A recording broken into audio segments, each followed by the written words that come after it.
Good evening. My name is Melissa Galli. I'm a foot and ankle surgeon here at the Core Institute. Tonight we're going to discuss common foot and ankle disorders in active adults. I hope to give you guys some excellent treatment tips, as well as discuss ways to remain active and healthy, including some good supplements that you can take, dosages of those supplements.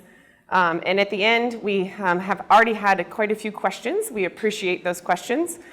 I'll entertain those at the end. So, a little bit about myself before I begin. I hail originally from Columbus, Ohio. I've been here at the Core Institute for a total of 6.5 years. Since I've been here, I have 2 small kids. And I did my residency at Ohio State in the Department of Orthopedics, and then did 2 fellowships, one in advanced reconstruction in Eastern Pennsylvania, and then one in external fixation in Milan, Italy. So just a little bit about me.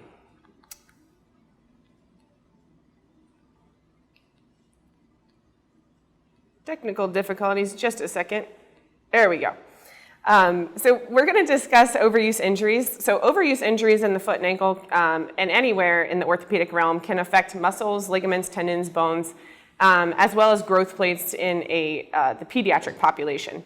So when if you and your children, especially right now during the pandemic, everybody, when they get out of bed, you're more likely to have pain on the bottom of your foot as well as the back of your leg from not doing as much activity. In the kids, that's going to show up as sievers disease. In the adult population, that shows up as Achilles tendonitis and plantar fasciitis. It's a condition, like I said, that right now during the pandemic, we're seeing a bunch of it, and we can also see it a ton in our patients. We also see it in the active patient population. So when you talk about overuse injuries are extremely common in weight-bearing portions of the musculoskeletal system. What that means is feet as well as ankles and knees are the most common areas that we see overuse injuries. Certainly, there are certain aspects of overuse injuries that are sport-specific, and there are others that are just general to any weight-bearing activity, such as walking. When you look at sports-specific injuries, what obviously as a foot and ankle provider, what I see the most are ankle sprains, Achilles tendinopathies, overuse injuries of the forefoot, such as Liz Frank injuries, tears of the plantar plate, and then certainly if you have any inherent bony pathology in the foot, such as a bunion or a Taylor's bunion, that can contribute to your overuse injury, but it's really not the topic of today's presentation.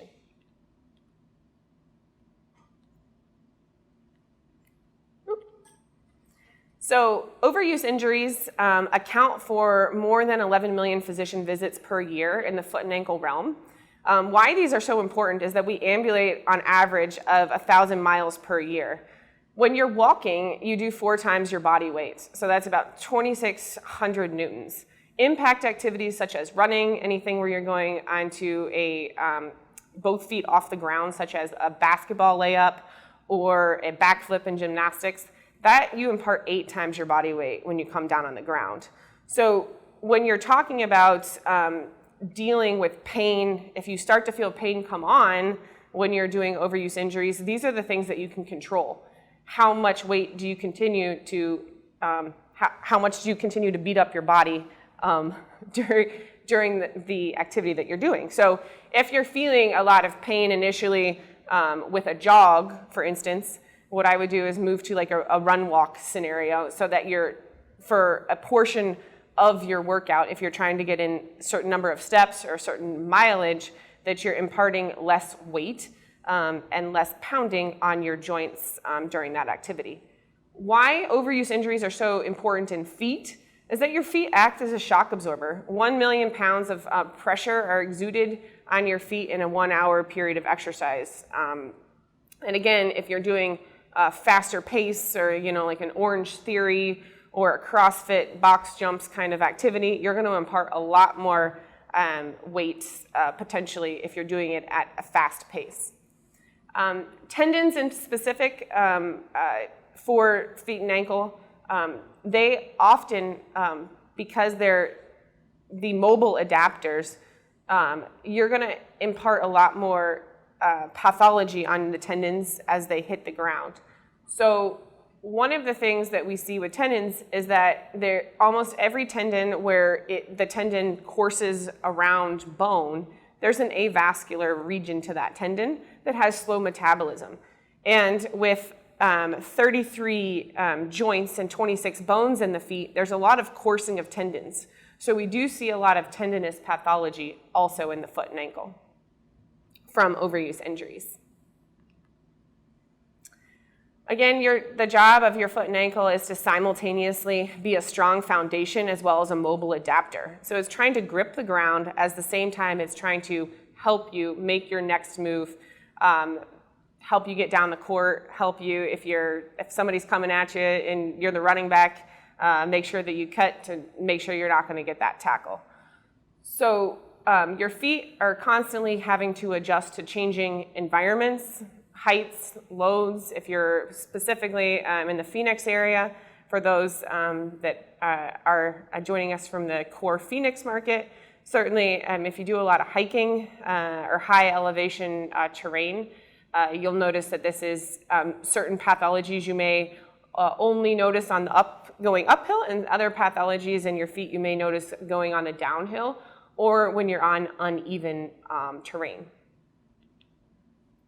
So what are the kind of things that we're going to touch on tonight?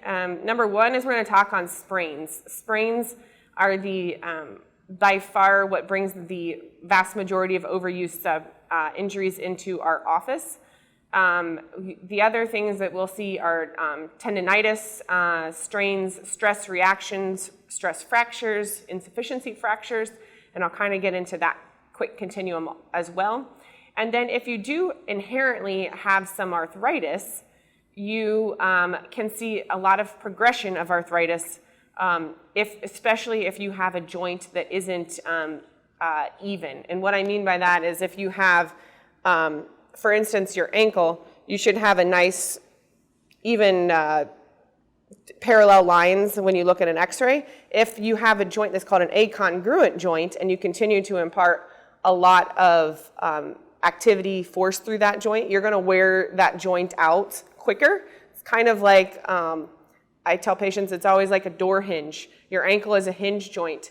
If any part of your door frame is off, you're going to wear the bottom surface of your joint, or like you would wear the bottom of a door frame quicker. That's going to happen, and that's what leads to quick post-traumatic arthritis development. Some of the things that certainly, again, can either perpetuate your overuse injuries or kind of slow them down based upon your foot type are some of the structural, just what you're born with. So things that you need to thank your family for, such as bunions, some hammer toes you're born with, other ones you develop later in life. Again, limited motion of your big toe can really throw off the weight in the ball of your foot. And then neuromas and pain in the ball of your foot can be both hereditary as well as related to injuries.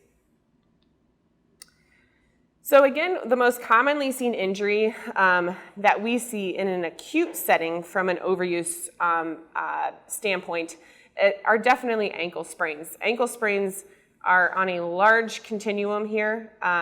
So sometimes you'll have severe pain, swelling, discoloration, or what's called ecchymosis, such as the picture here on the right. Other times you go down, you can't stand on it. But no matter what, these sprains that are braced, and if you can't still bear weight on it the next day, I would definitely tell you that it needs to be evaluated.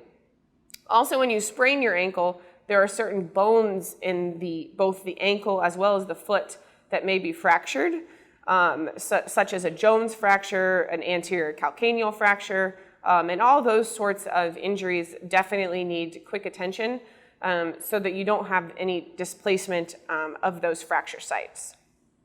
So ankle sprains account for more than 25,000 physician visits per day.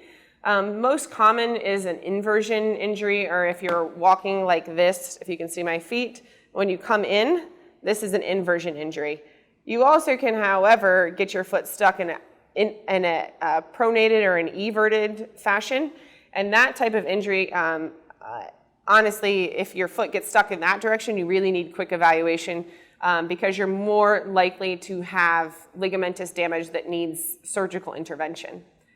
So when we see sprains, you basically can grade ligamentous sprains on a scale of 1 to 3. You can also do it on a scale of 1 to 4 based upon the anatomic involvement, but we're going to do the quick one of 1 to 3, which is if you have just stretching of the ligament that comes back to its original shape, that's a grade 1.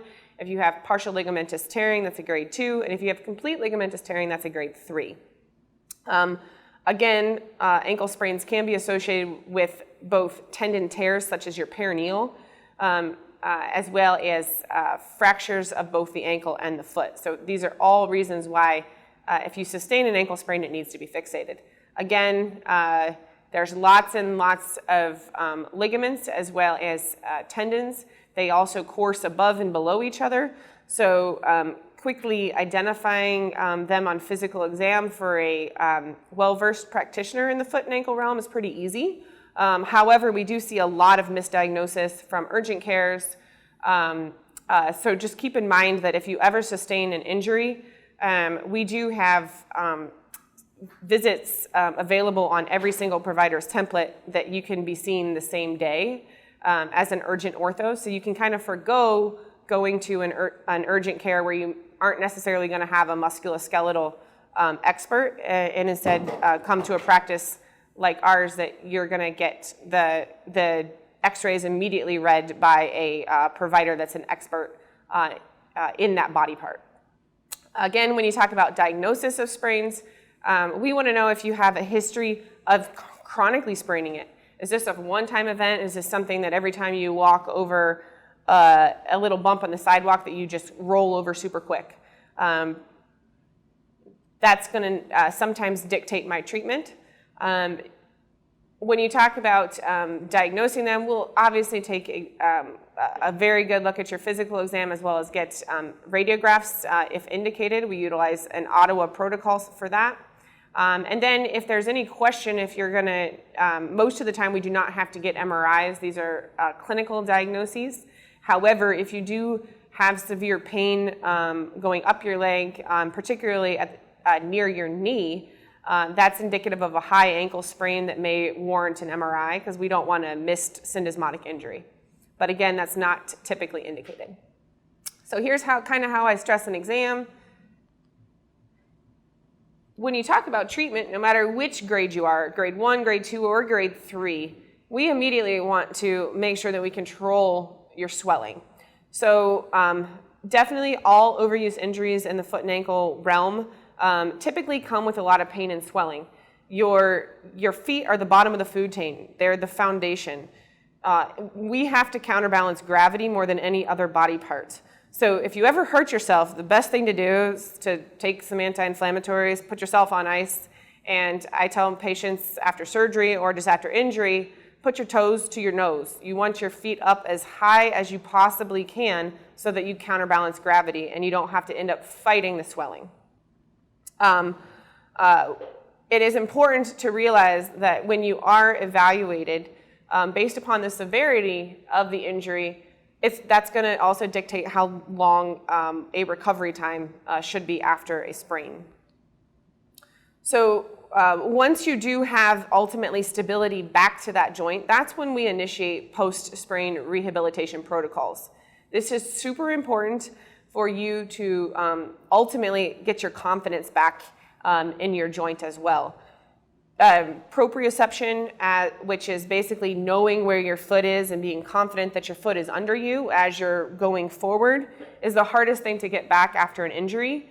And it's what I focus the majority of my time in practice. Even after you're discharged from therapy, I encourage everybody to go get basically a really small BOSU ball called a wobble board that you can easily get off of Amazon and just really work on clockwise, counterclockwise motions so that if you get thrown off on this little board, you make sure you know how to come back to center. That's how you prevent falls. And as we get older, that becomes more and more important to both you moving forward as well as ultimately your cognition, which I'll show some slides on that here in a little bit. So if you do have a higher grade ankle sprain, we do sometimes require you to be immobilized to allow the torn ligament to tear. And again, then when we do after we see you back in the clinic, test the joint again, make sure that you don't have any instability, that's when we initiate the rehab protocols. And we're focusing again on that thing called proprioception or having the confidence back in your leg, working on the strength of the peroneal tendons, which are the tendons on the outside of the ankle so that you don't twist again, and really work on strengthening here. So these are some of the braces that at times we will use depending upon the patient size, their pain, if they're associated with fractures. And then for those patients that, unfortunately, if you have a history of chronic ankle instability, the most common procedure that we do is called the Brostrom Gold, which is pictured here. But no matter what you do in the surgical treatment realm, the only time we treat you with surgery from an ankle sprain is if you have a mechanical deficit. Functional deficits are all ones that we have you undergo physical therapy. Anytime I'm treating an ankle sprain from a surgical perspective, this is something that undergoes arthroscopy prior to the ligamentous repair and or tendon repair. And arthroscopy is simply putting a camera into your joint, taking out all the inflammatory tissue, and then inspecting all the cartilage, both of the talus as well as the tibia, and then all the surrounding ligaments, and making sure that you don't have any fibrotic bands that are getting caught in that joint or loose bodies. And then after I do the arthroscopy, that is when I do the ankle reconstruction. So again, these are some of the considerations that we take into consideration when we're picking which procedure that I would perform on an ankle sprain, as well as I have to take into consideration your foot type. So if you do have a very high arched foot type and you chronically sprain your ankle, a lot of times you actually need a bone cut to your heel so that you don't, if you have a cavus foot or a foot that's kind of more up like this, every time you sprain, even if I tighten it, you're still going to kind of naturally want to roll inward or invert. So that's a foot that I would take a little piece of bone out, use 2 screws to hold your heel back in better alignment so that you don't have a mechanical axis that always wants to sprain even after I do the repair. So these are all things that a fellowship trained or a well-trained foot and ankle provider will look at when you come in with this type of injury. So here's a quick intraoperative picture of what this kind of looks like. This is me recreating an anterior talofibular ligament and also inspecting the peroneal tendons. So moving on to something beyond the lateral ankle, we're going to talk real quick about Achilles tendon pathology. Achilles tendon pathologies are probably one of the things that I see the most of, not related to an acute injury, just a simple overuse injury. But it can really vary as far as what the pathology is, as well as where it is arising from your knee all the way down to your foot. So some people have pain higher up in the meaty part of their calf. That's typically a gastrocnemius strain. Other people have it more, if you look at your foot and you have that kind of dell where it kind of caves in right before you get to the bony part, that's in a region called the watershed. That's the region that if you're going to have an acute rupture, where you can't walk anywhere, that's where you're going to have that rupture. But the majority of people, most of their Achilles tendon issues reside right on the bump that kind of rubs in your shoes. And that's tied to your calf being way too tight. So Achilles tendon disorders really the causes are increasing activity, kind of being too sedentary. We see it a lot if people change jobs. If you go from a very sedentary job to now you're a warehouse worker, you'll see it. I'm seeing it right now on patients that are going from maybe they were furloughed during a portion of the pandemic and now they're back to work, jumping up and down trucks and doing all that sort of stuff. We also see it in overuse recreational activity. You have the overuse occupational activities and you also have the overuse recreational activities, such as hill running is one of them. And then you can also just get it from doing nothing. So these injuries plague a large percentage of the patient population. Biggest things that you're going to have with Achilles tendon issues are pain as well as swelling. When you look at an Achilles tendon, it also depends on what phase of the reparative cycle they're in, how a patient is going to present. So if someone comes in with more of like a bulbous tendon, something that I can really feel, that's somebody that's usually has had chronic issues, and that is something that has a lot of scar tissue. It's not acutely inflamed. Sometimes if you can move, if you kind of take an Achilles tendon and kind of move it up and down, that can be inflammation just of the lining of the tendon. You can also, though, feel down where the Achilles inserts onto the back of the heel. Often you'll actually feel like a bump there, and that's where you have chronic pulling. The tendon is trying to repair itself. It tries to repair itself by depositing calcium, and you actually get insertional calcific tendinitis. And then again, some people come in and they just don't have Achilles tendon left because they've ruptured it. So that's the other end of the spectrum. Also, we do see a lot where people are kind of ripping between where the fibers of the muscle meet the tendon higher up. So if you kind of look at someone's calf and you see that they have really, really strong calves, right underneath where the muscle is really bulbous, that's right where the muscle attaches to the tendon. And if you rupture up there, that's a hard thing because no matter what, I can't sew that. That's kind of like trying to sew a steak to an uncooked steak to something. And you can't throw stitches in uncooked steak. That's the easiest way to explain that pathology. So that kind of injury, I have to put you into a boot to offload it and to get those fibers in the muscle to be as close as they can be to that tendon so that your body can scar down with that in the best position. And then after we get that scarring to take place, that's when we start the rehab of getting you back down to neutral and then eventually going in the opposite direction and getting your foot to come back up so that you can go back and do things such as layups, yoga, anything where you're going onto your toes again. So these are some pictures. On the left here, you see an x-ray of that calcific insertional tendinitis. And then on the right, you'll see a picture of the watershed region, which is 2 to 6 centimeters proximal to the insertion. And this is commonly where we see Achilles tendon ruptures. So treatment of Achilles tendon disorders, you really want to avoid the aggravating activity, whatever it is that's kind of irritating you. If you are in the inflammatory stage, a non-steroidal anti-inflammatory is a wise choice. Sometimes a burst to of steroids to decrease the inflammatory cycle can be helpful if it's really bad. And then depending upon what stage of the healing cycle you're in, we discuss when to initiate stretching, when to initiate strengthening, and then utilization of a night splints. Night splints are great to utilize when you're non-weight bearing. I tell patients to think of a night splint as a butt splint. Anytime you're on your keister, you put this thing on so that when you go to get up again, it's easier to walk.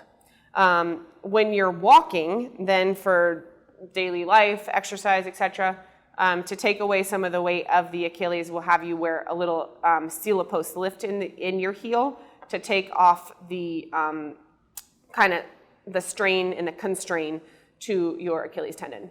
Never let anybody inject around the Achilles tendon. Your Achilles is the strongest tendon in your body, and you absolutely do not want a rupture of your Achilles tendon that is caused by a medical provider. Anytime you get an injection around a tendon, because it decreases the inflammatory cycle so much, you are at an increased risk for rupture. In my medical opinion, and which is really the standard of care, you do not want to have somebody inject around it because the potential side effects can be quite catastrophic for an Achilles tendon rupture. So this is a picture of a night splint on the left. This is one of the devices that, again, I tell patients to utilize this as the butt splint or the keister splint. Whenever you're on it, you use it so that it's easier to get up. That will help you break kind of the chronic cycle quicker. You really want to, a lot of people that have chronic Achilles pathology do find, and plantar fasciitis, find heels to be more comfortable because you don't have to stretch the Achilles. It's in a shorter lever arm. So that's why a lot of people that have chronically worn high heels for work, etc., find either a heel or a wedge shoe to be more comfortable. For those patients, if you're trying to find a shoe that's comfortable to work out in, something like a Hoka or something that has a rocker bottom kind of appearance to it, is going to help you in your kind of ability to have happy feet outside of the workplace, just because you spend so many hours in the workplace. If you are in a job that really pushes high heels, it can be tough for you to work out with not a lot of pain. So when someone does fail the conservative treatment for Achilles tendon pathology, there are kind of, I would say, more minimally invasive Achilles tendon surgeries. And then certainly if someone has a large heel spur, or they have something called a Haglund's deformity that's kind of exacerbating their pathology, or if they have a pretty bad partial tear or a full thickness tear, those are all patients that may require more of an open Achilles tendon procedure. Really, when you talk about recovery for Achilles tendon pathology, a full surgical recovery is really an entire year until all of the collagen has reorganized, your swelling is down, etc. But people are pretty much back to, I would say, working out, more regular activities, back to their injury that caused them to have the overuse injury in the first place, around the 3-month mark. So we do keep most Achilles tendon pathologies non-weight bearing for non-weight bearing for a month, and then I get you into physical therapy. And patients, depending upon the time they've had it, their age, what pathology it is, they're usually in physical therapy for between 4 to 8 weeks. And then they transition to a home exercise program thereafter. One of the other things that we see that goes hand in hand with Achilles tendon pathology is heel pain. Plantar fasciitis, and the plantar fascia inserts onto the bottom aspect of your calcaneus or your heel bone, and your Achilles tendon inserts onto the back. So if you kind of can picture this, your Achilles tendon is going like this, and your plantar fascia inserts onto the back of the heel. They actually have some, as you see in this picture on the left, they have some conjoined fibers right there. So if you have either one, your Achilles or your plantar fascia, that's too tight, what happens is those two structures play a tug of war about a fixed point. And depending upon what activity you're doing, you can kind of go back and forth to having pain in your Achilles to having pain in your heel. And you get one kind of resolved and you'll be back to the other. So it's really important that if you have a history of either chronic plantar fasciitis or chronic Achilles pain, that you work on stretching both. If you don't, you're likely to have something that continues to plague you for quite some time. Utilizing yoga will really kind of help on both of these things, stretching out the plantar fascia with a tennis ball. And you have to remember that all of a lot of the muscles of the lower extremity, particularly your Achilles, it starts above your knee. So you have to Do all Achilles tendon exercises with your knee straight and your knee bent, and then do them if you really want to isolate the different muscles that make up your Achilles. A lot of people don't do that, and so they'll still have a tight gastrocnemius muscle. So that's really important. If you continue to have, if you keep reading on the internet and you keep feeling like you're not getting anywhere, I would definitely see a provider, because there's some quick tips that someone can demonstrate to you to show you how to kind of isolate out the different muscle bellies of the individual of the 3 individual muscles that make up the Achilles to really help on stretching. Just because this is one of the most common things I see in kids, I did include this if any of you have kids yourself or grandkids that have kind of the proverbial growing pains. A lot of times in kids, this will show up after activity, and instead of them having Achilles tendon issues, the tendon pulls too much right on the open growth plate, and they have something called sievers disease. We treat this a little bit different than we do in the adult population, but just to kind of put a caveat to the Achilles tendon pathology, if you know a kid that's experiencing some of these things, make sure they're seen by a medical provider, because you want to make sure that they don't fracture their growth plate. So how do we, beyond the night splint, how do we also prevent a tight fascia? One of the things is don't go barefoot walking, and also utilizing an orthotic.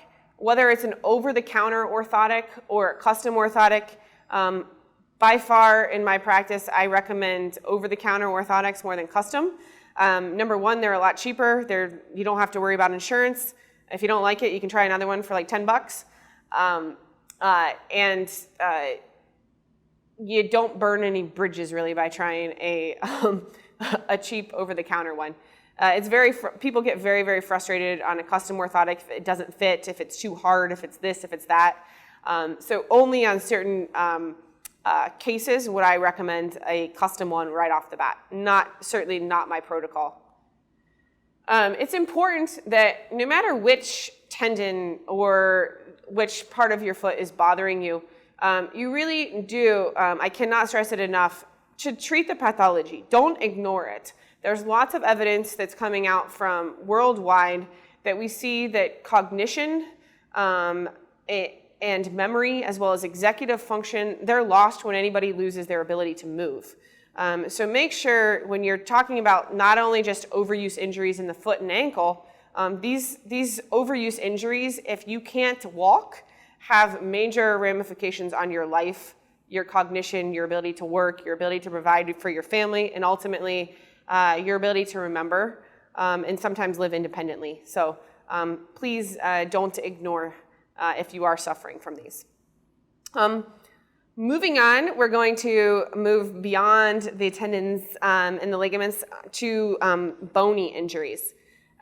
Bony injuries are on a continuum. So you have anywhere from a mild contusion, so if you hit your foot, to a stress reaction, to a stress fracture, to an insufficiency fracture, to an occult fracture. So anytime you stress your bone, you're on this continuum. And the amount of time that you need to be in a boot, in a cast, potentially off of it, depending upon the vascularity of the particular bone in your foot that you break, all of those things are taken into a provider's decision on what type of immobilization you need to be in and how long you need to be immobilized. Stress fractures are certainly one of the most common things that we see.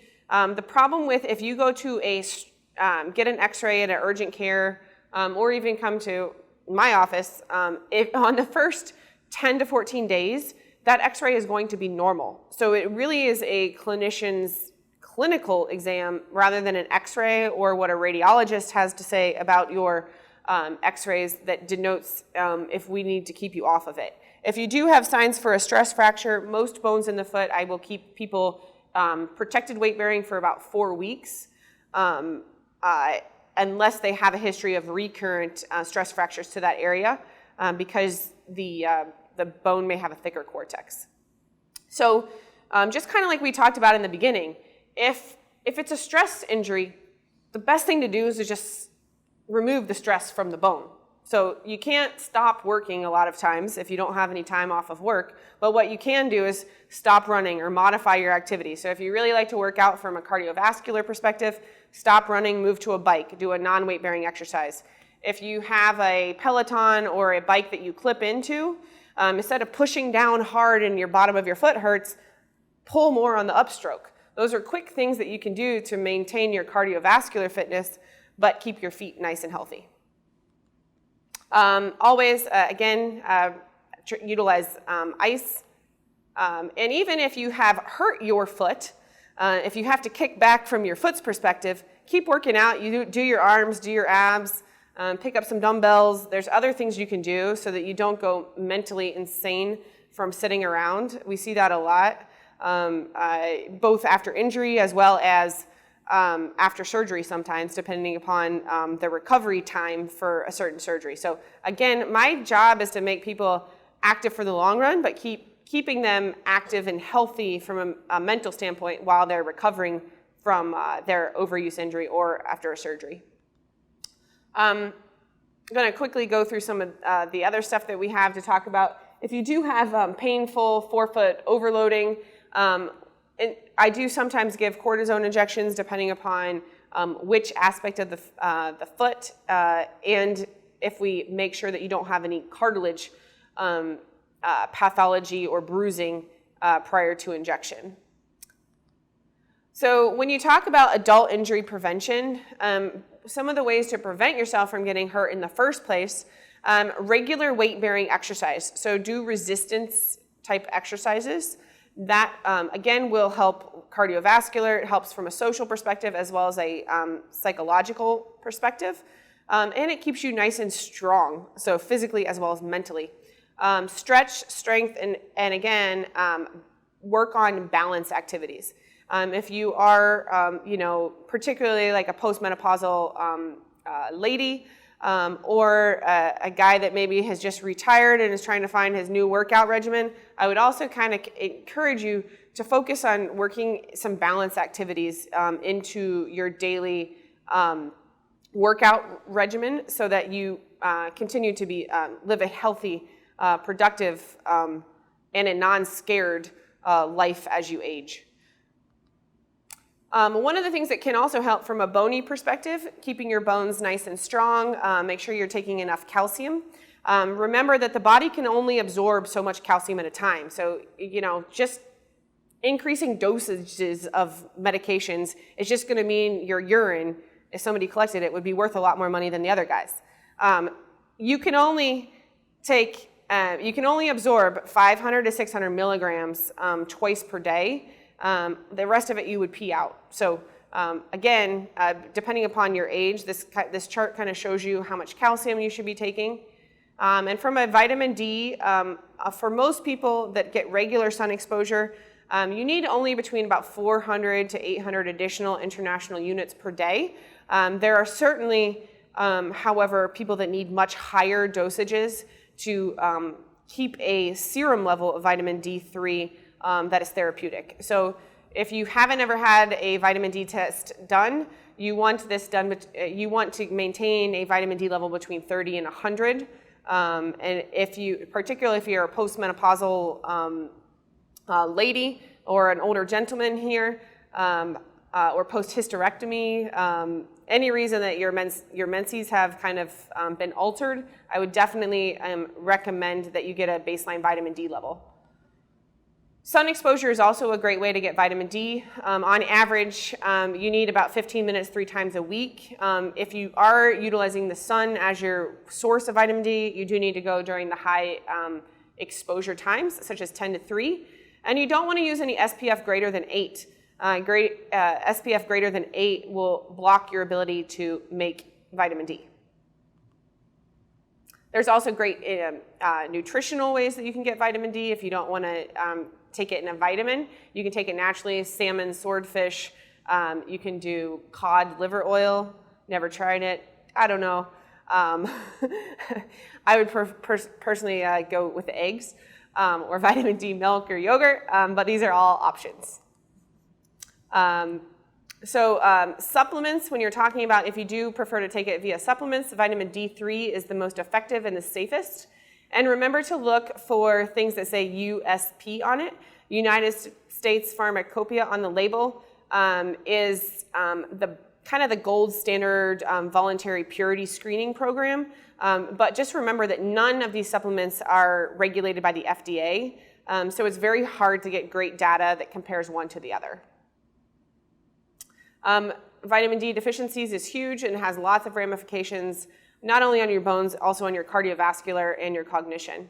Remember, when you're talking about preventing injury, we want to make sure that you get into new activities slowly, that you respect the stress-strain curves. And I always tell patients after they've had an overuse injury, when they're getting back to trying to do more activities, that you really want to, it's okay if you hurt the next day. That's your body's way of saying it's a good workout. If it's hurting 2 days later, that's your body's way of saying slow it down. Your body should be able to, on most circumstances, recover within 48 hours of the workout. When you're talking about preventing injuries to overuse or otherwise, evaluate your home, evaluate your yard, make sure that you're not on any medications that cause your blood pressures to drop, and then also evaluate your health problems. So in wrapping up here, we've kind of gone over lots of different foot and ankle pathologies as well as disorders. Good news is that most of these are very treatable and also a lot of times very preventable with some activity modification, maintaining a healthy weight, as well as continuing calcium and vitamin D, things to keep your bones strong. Treatment options that we have, again, here at the Core Institute and elsewhere, there's a wide continuum. Most of these, about 95, I would say, to 99% of patients that I see in my practice don't need surgical intervention. And ultimately, success, whether it is operative or non-operative, allows us to continue to keep life in motion. Here at the Core Institute, we have implemented numerous safety protocols also during the COVID-19 outbreak. So just to kind of give you all assurance of what we're kind of doing, we do offer telehealth appointments as well as telehealth therapy. If you are a new patient to our practice, if you do want to do the telehealth option, most of the time we'd have to have you still go to a radiology imaging center to have x-rays taken beforehand, or you would have to come in the office to have the initial x-rays just so that we give you the best medical advice. We do have increased sanitizing protocols. We've modified our waiting rooms, and as well as all of our staff is tested on a routine basis. We also, if anybody is interested, we do offer COVID-19 testing as well as antibody testing, both in our practice as well as at our surgical hospital. So without further ado, I am going to open it up for questions. Okay, our first question is, as it relates to plantar fasciitis, when exercise and steroid shots have been exhausted, what other treatment options would you recommend? So definitely the custom orthotics or over-the-counter orthotics, night splints, and then making sure that you're doing the stretching appropriately. Again, what is so important here is that a lot of people just kind of do calf pumps, and that is not isolating out. The majority of people, their gastrocnemius muscle is too tight, and that's really kind of overloading the Achilles and the plantar fascia. So I would encourage you also to look up gastrocnemius specific stretching exercises, and if you haven't implemented those, then do so. And if it's not getting better, after implementing those new stretches within 2 to 3 weeks, I would encourage you to see a foot and ankle provider. The problem is if you've had chronic either Achilles insertional pain or plantar fascia pain, that because you've been irritating where the tendon and the fascia inserts onto the bone, that can develop into a stress fracture. So you want to make sure that you're not missing a stress fracture. So don't just if you're not getting anywhere, don't keep beating your head against the wall. Really seek some medical attention. Okay, another plantar fasciitis question. For people who experience foot pain in the morning and often cannot even touch it to the floor, besides massaging it, what other treatment options are available? Yeah, the best way to kind of help prevent it from even hurting when you get up is utilize that night splint. Another thing that you can do is some people find that the night splint will actually make their foot go numb throughout the night, and especially if people have kind of urgency issues in the middle of the night, they don't like having to get up with this clunky thing on their foot. So if you're like, for any reason not able to wear the night splint when you're sleeping, the other thing to do is to keep a belt next to the bed, load the ball of the foot right kind of underneath your knuckles, and pull back really hard before you get out of bed. And then also keep a tennis ball. I tell people to keep a tennis ball in a tube sock. I have a lab, so the tennis balls end up all over the house. So keep a tennis ball in a tube sock underneath the bed, pull it out, rub it on the bottom of the foot. Once the tennis ball is no longer painful, the other way to really break up if you have any kind of chronic scar tissue is to utilize a golf ball, because it's even harder with more ridges. So after the tennis ball is no longer painful, move to the golf ball and do all those activities before you get out of bed. The more that you can wake up with less pain in the morning, the better off you're going to be throughout the entire day. Why does my foot pain get worse at night after activities such as walking a few thousand steps a day, and what can be done? So foot pain that's worse at night, if it's just kind of as you're going to bed, worse at night foot pain, that's usually due to overuse and overstress of the bone. If you have pain that when you go to bed, it's not there and it wakes you up in the middle of the night, that's more typical of diabetic neuropathy, or you could have a low-lying arterial vascular problem. So those two types of pain need to be evaluated. And what causes my foot pain on the top of my foot during activity? You probably have midfoot arthritis. So I would use a anti-inflammatory and an over-the-counter orthotic, and if it doesn't get any better, see a foot and ankle provider. What are treatment options for chronic ankle laxity from multiple ankle sprains? So those are some of the pictures that we went in the beginning. First, it would be rehabilitation therapy to see if we can also train your peroneal tendons to become stronger. If that doesn't work, over time, if you continue to have sprains, pain, etc., then I always tell patients that if your pain is going up and if your function is going down, that's when you start talking about, is it time for surgery? So if you have chronic ankle instability where your pain's going up and your function's going down, then that's something that you should be evaluated for potential surgical intervention. Can old foot broken bones that were never set be repaired? After 6 years, I still experience foot aches and swelling. Yes, and particularly depending upon which bone it is, it needs to be repaired. So, for instance, if the pain is more on the fifth metatarsal or the navicular, those are the two bones in the foot that have the highest rate of something called avascular necrosis, or basically a portion of that bone can die. Those two bones in particular, if they were never addressed, they may need to have basically a calcium phosphate added, and then the easiest explanation I have is rebar added to it, so that as you continue to walk, you don't constantly re-stress it. What are your recommendations for posterior tibial tendon dysfunction? So that basically posterior tibial tendon dysfunction is the large tendon that inserts onto all of the bones on your foot except 4. So it has one of the biggest job responsibilities of all the tendons. If you have, depending upon how bad of the dysfunction is, would be the treatment. But definitely that tendon is overworked in people with flat feet. So first thing is just to make sure you're getting into a good arch support. If it is pain that's going more up into your ankle, sometimes we do have to have you get into a brace called a UCBL, or if you've had the dysfunction for such a long time that your ankle is now out of socket, then you'll need something that goes up and controls also ankle motion, such as an Arizona brace or a AFO. For pain in the ball of the foot that's closer to your toes, is there something that can cause that, and what is at-home treatment that we could try? So pain in the ball of the foot, it can be lots of different things. So neuromas, you could have a partial tear of the plantar plate. You can have a capsulitis. Those are kind of the three most common. The best thing to try first is just an over-the-counter orthotic with a metatarsal pad in it. So that what that does is it causes, if you look at my hand like it were the ball of the foot, when you put a pad here, it causes the distance between the bones in your foot to separate.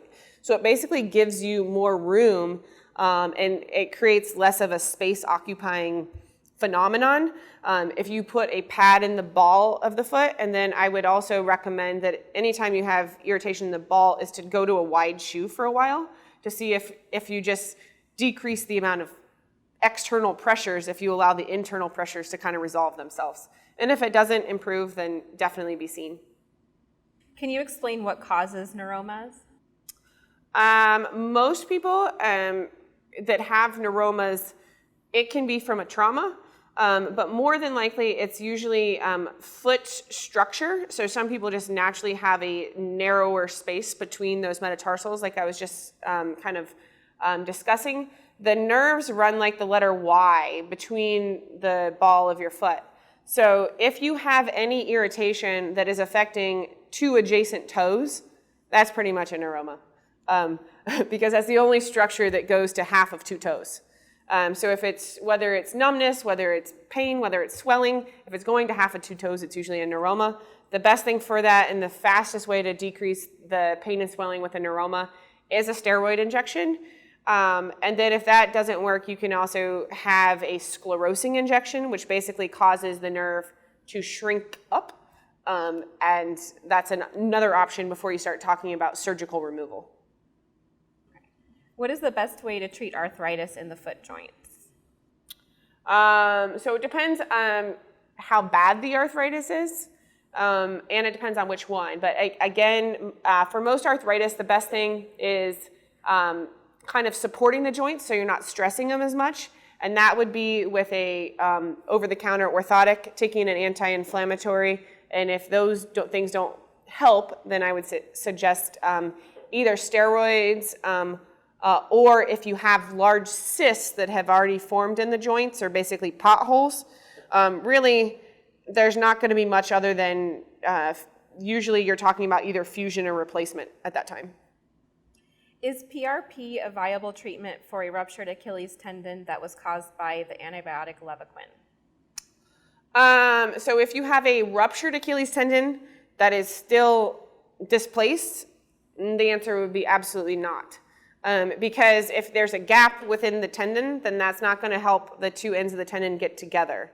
If you caught your Achilles tendon rupture early and the two ends of the tendon are close together, then certainly there's lots of evidence out there that cast immobilization and then a rehabilitation protocol with stretching and strengthening can have just as good of outcomes, if not superior, particularly in the male and work comp populations.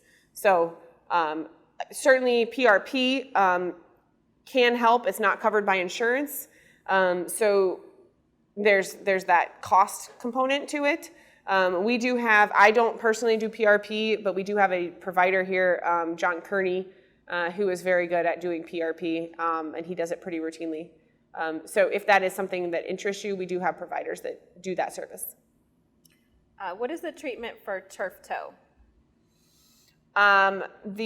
Depending upon the severity of the turf toe, the best thing to do is to utilize an insole with what's called a Morton's extension, to kind of allow the big toe to heal. So whether it's sesamoiditis, turf toe, big toe arthritis, anytime you have a pathology to your big toe, you want to immobilize that and then get a extension underneath of it so that you allow it to heal.